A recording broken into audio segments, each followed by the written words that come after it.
Sayın Genel Başkanım,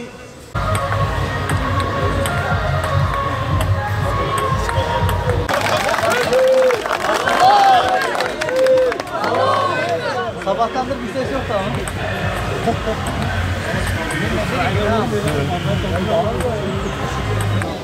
Bence siz geçin.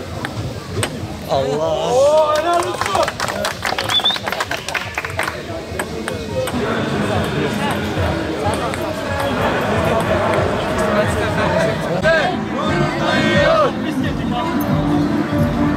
Gençlik Kolları Başkanı'nı kaleye geçirebiliriz başkanım. Ben geçeyim.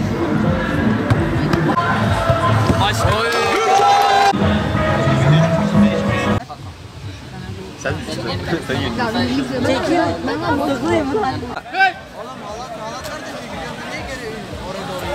Ben ortaya geçeyim. Sevgili gençler, durumun farkında olarak ifsat projelerinin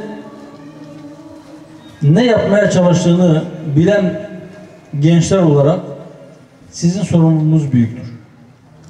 Ama zaman darlığından dolayı ben biraz özet geçeceğim.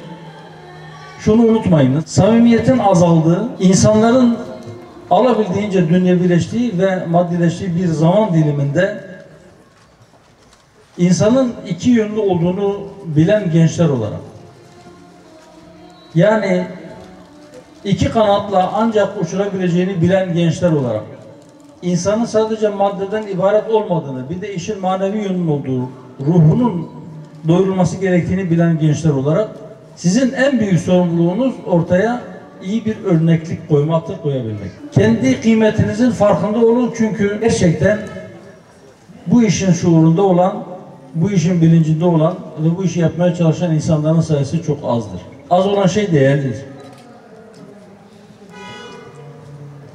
Çakıl taşı çoktur, kıymeti yoktur.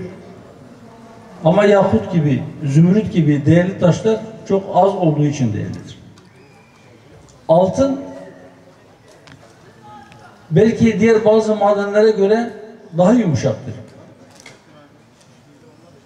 Onun değeri sadece renginin sarı olmasından gelmiyor. Altının değerli olmasının nedeni onun az bulunur bir şey olmasıdır. O yüzden diyorum, siz kendi değerinizin farkında olun.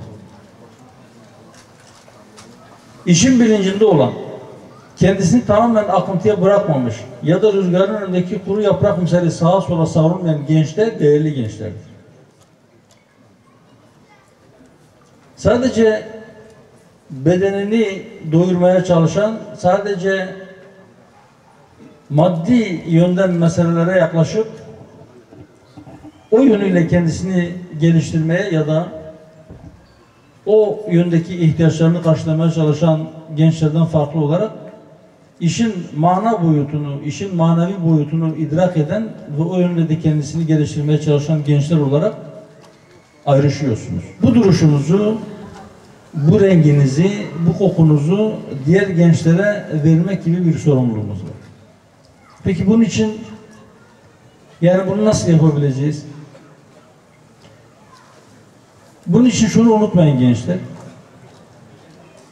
İnsanlara bu durumu sözle anlatmaktan ziyade belki yaşayarak, yaşantınızla, yani kavli değil, fiili olarak, kendi efalinize, kendi davranışlarınızla bunu topluma, bunu akranlarınıza göstermeniz gerekir. Gençler, mutlaka kendinizi iyi yetiştirmeniz lazım. Bunun için mutlaka her gün okumaya biraz zaman ayırın. Az da olsa 2 sayfadan ne çıkar demeyin. Az da olsa mutlaka, ama mutlaka her gün bir şeyler okuyor. 2 sayfa demişken bunu işi tembelliğe vurup 2 sayfa okumamız yeter demeyin. Yani eğer okumaya zaman bulamadığınız zaman, okumaya yeterince zamanımız yok dediğiniz günlerde minimum 2 sayfa, ama eğer zamanınız varsa günde en az 1 saatinizi okumaya ayırın. 1 saatlik hızınız neye yetiyorsa okuyun. Hem kendinizi, hem toplumu, hem de o bahsettiğim akranlarınızla bir araya geldiğinizde onların teşhis edebildiğiniz kadarıyla, görebildiğiniz kadarıyla onların ihtiyaç hissettiği şeyler neyse o konuda da kendinizi iyi yetiştirin.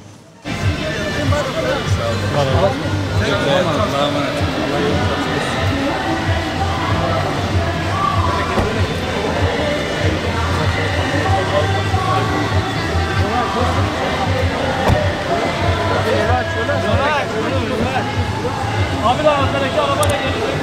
Başkanım Allah'a emanetsiniz. Allah size razı olsun.